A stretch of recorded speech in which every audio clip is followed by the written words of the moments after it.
Good morning, everyone. I'm Kevin Liu from 24 Group 1. My SACE registration number is 3658138H, and today is the 22nd of December. My topic is the high unemployment rate among Chinese youngsters, Chinese graduates. This presentation is divided into 5 parts. The current situation, causes of this issue, its effects, possible solutions, and my final recommendations.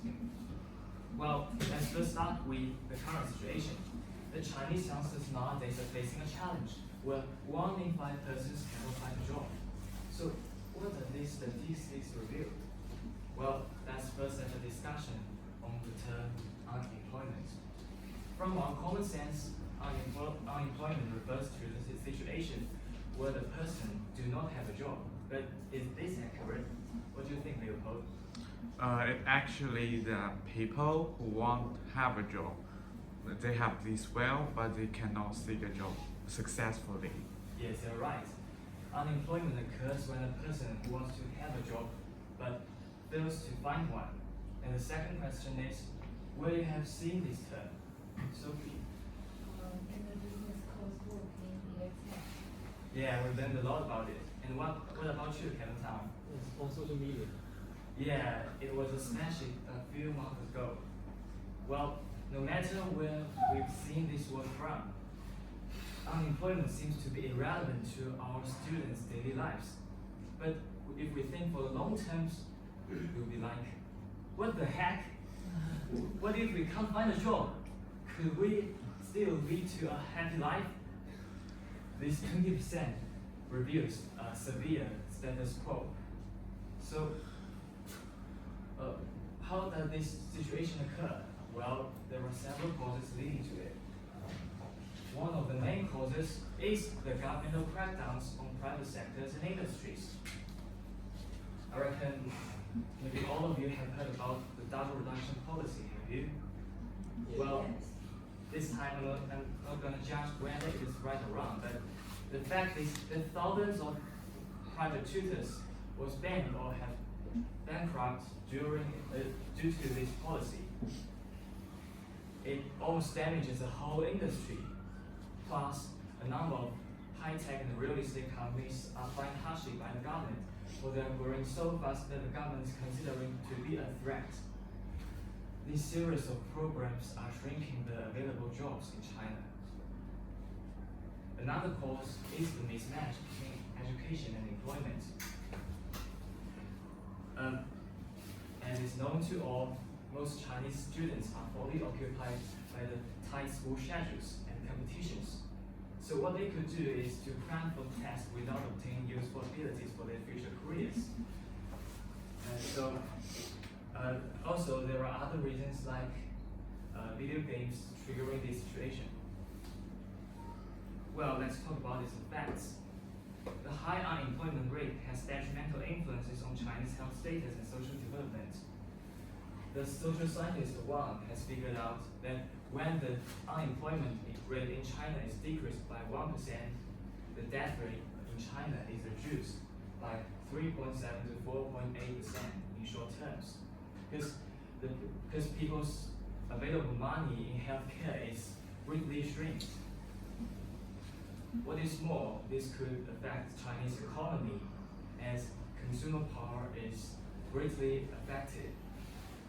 Last year, consumer spending occupies 83.2% of the Chinese total GDP. Do you know the total amount of Chinese GDP last year? Well, it is 1 to 1 trillion Chinese yuan. Well, this time, I'm not going to ask you to take out your calculators to calculate the accurate figure, but just from these two statistics, we could learn that the Chinese consumer spending is huge. But how can we achieve this? Well, believe it or not, last year the Chinese smokers contributed 1.143 trillion. Isn't it crazy? Yeah. Yes. Well, so are there possible solutions for this issue? Well, the Chinese social scientists have already figured out one, which is relevant to policy interventions. The Chinese government could harnesses authority to mandate state-owned sectors to hire a certain number of graduates each year. Also, new bonus schemes could be launched to encourage the private sectors to recruit more graduates. This is going to be feasible because the Chinese government holds solid control over both private and public sectors. Another one is education reform. The United States have already launched a policy about the collaborations between tertiary institutions and corporations. The students could receive opportunities of internships and this fusion of academic courses and career training could equip college students with basic knowledge and skills to thrive in the developing economy world. But could this be feasible in China? Leona, what do you think? Because there is a big population for Chinese university students, so it can be difficult to be achieved in short term. Yes, of course. According to the Ministry of Education of the PRC, there are around 12 million university freshmen this year. But what is the figure for the US? 7.9. This means that the Chinese government should pay over half more. Maybe you can call your fathers to purchase more single racks to support this program. According to a government official interview, youth internship centers could be established for the short terms.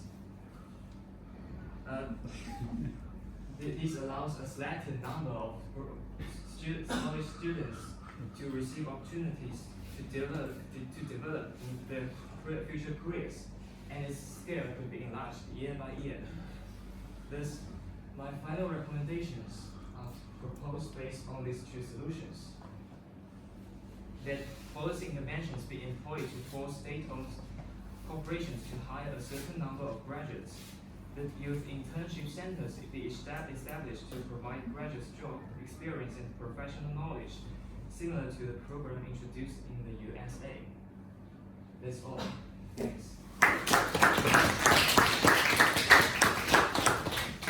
Thank you, Kevin. I think you just about got the attention of the class, which was really good as well. I'll take questions from the class first, and then I'll ask a couple after that. Laura. Can we specify governmental credit real courses? Oh, well.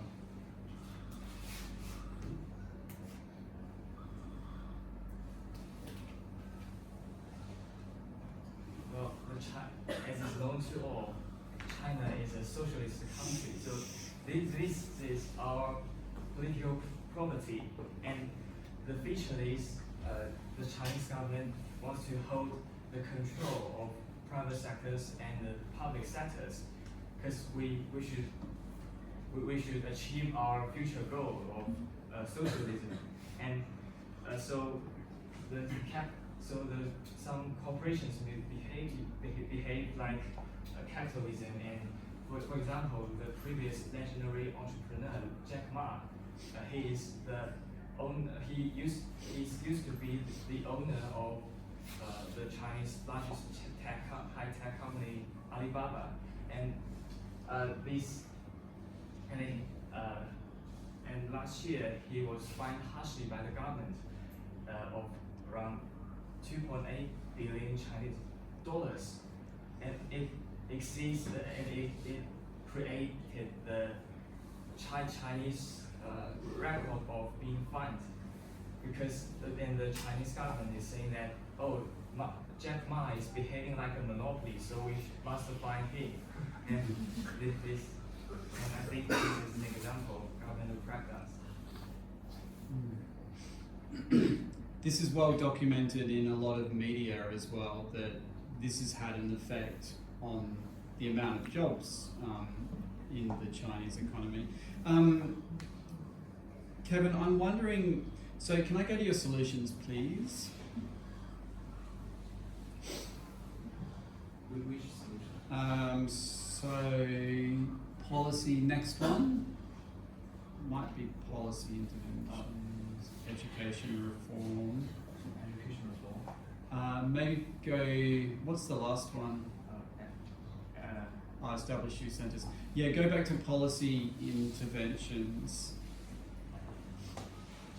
Okay, so mandate state-owned sectors to hire a certain number of fresh graduates and launch new bonus schemes.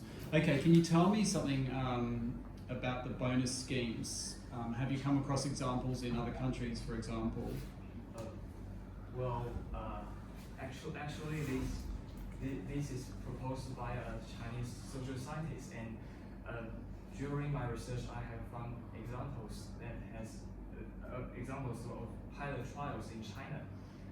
For example, in Anhui and Guangzhou provinces, the Chinese government is if the private company hires the new recruitment the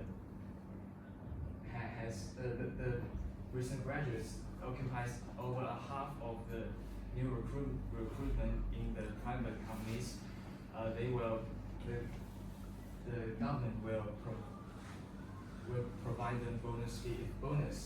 And I'm sorry, I forgot that exact number. But no, that's right. And is this are these financial bonuses like money? Yeah. Yes. Yeah. And also some state-owned companies is hiring a certain number of recent graduates have been included in the executives KPI. Yeah, I understand for state-owned companies it's probably pretty easy, right? The policy is established and they follow the policy.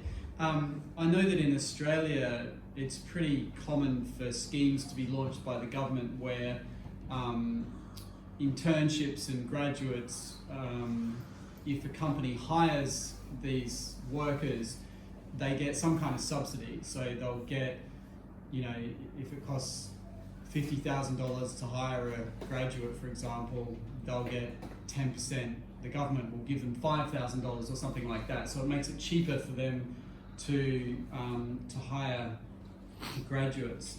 I'm thinking also, what about if, and this is a good thing. So in Australia, companies will promote the fact that they do this, okay, and this makes them attractive to people, potential employees, because it's good corporate culture, right? Do you think that might work in China? Like if companies promoted the fact that they do this, would that make people look favourably towards those companies? Well, I think it will be because the Chinese graduates nowadays they nowadays have a mismatch between the education the Chinese graduates nowadays can't find jobs because the job market is shrinking, and one of the reasons I didn't mention is that the Chinese graduates have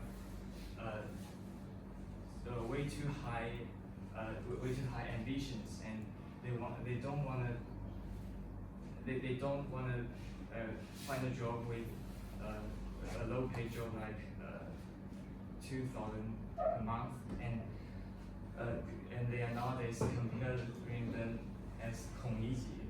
So part of the problem is on the graduate side. Yes. And I no matter what these employers might offer, there is still going to be some people who, but if they're refusing jobs, are they technically unemployed? Because in the definition of unemployment, according to what you did at the start, they have to be seeking work, right? Yes, they are actually seeking work, but they don't want works with low salaries, and they want well-paid jobs. And I've seen the news that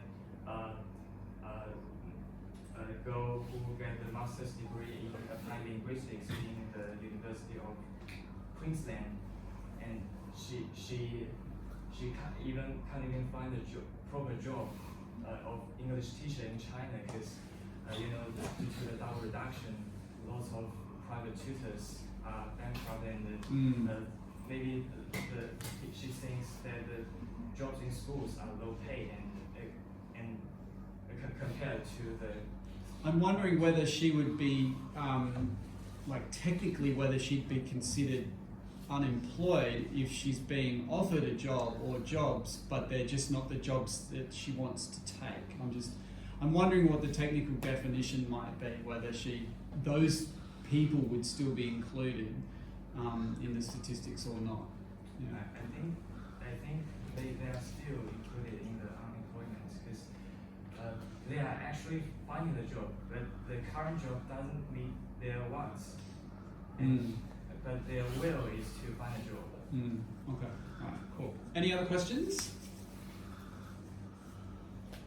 Okay. Thank you, Kevin. Thank you very much.